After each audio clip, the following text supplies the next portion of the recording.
Stereophonic sound in film is something many of us either don't notice or take for granted. But imagine if all films still used mono sound today.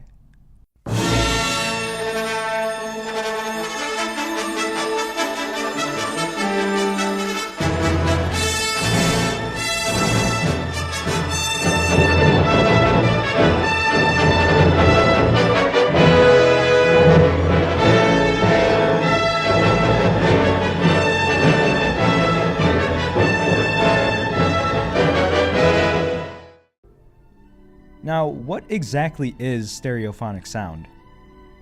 Stereophonic sound is a sound recording that uses 2 or more channels of transmission and reproduction so that the reproduced sound seems to surround the listener and to come from more than one source. When you hear the whistle blowing 8 to the bar, then you know that Tennessee is not very far.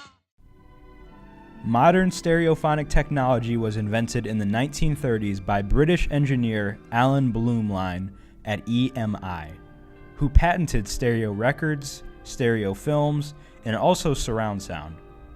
As a test of stereophonic sound in film, Blumlein made Trains at Hayes Station in 1935.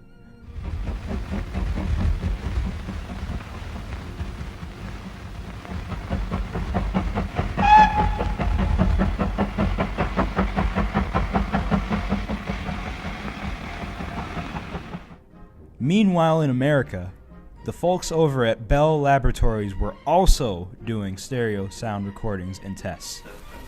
And I'm walking to my left, that is, the audience is right, and I'm now back over in a position directly in front of the vertical microphone.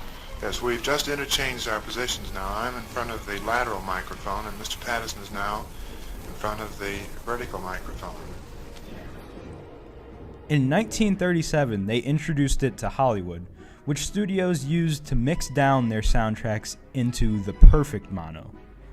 Some stereo soundtracks from this era still exist, especially from MGM and 20th Century Fox. She's gonna cry until I tell her that I'll never roam. So Chattanooga choo-choo, won't you choo-choo me home? Chattanooga, Chattanooga, on the board. Chattanooga, Chattanooga, get aboard.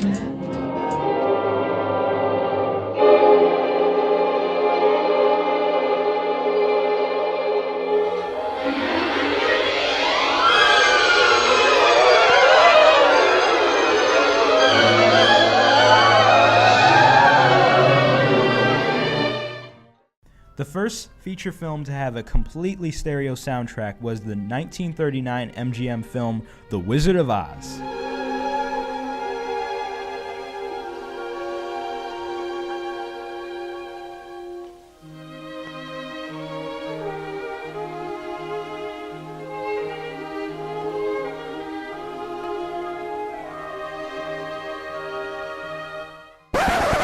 Wait, what? I thought Fantasia was the first one.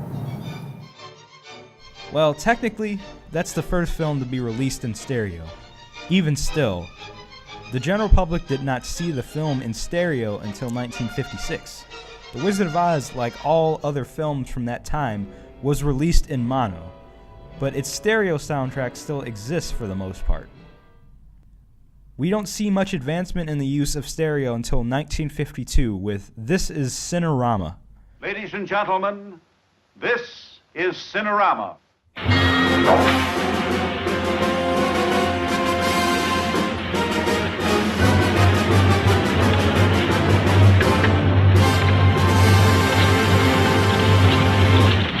The switch to stereo wasn't automatic though. The process was still prohibitively expensive and was only really used in bigger pictures.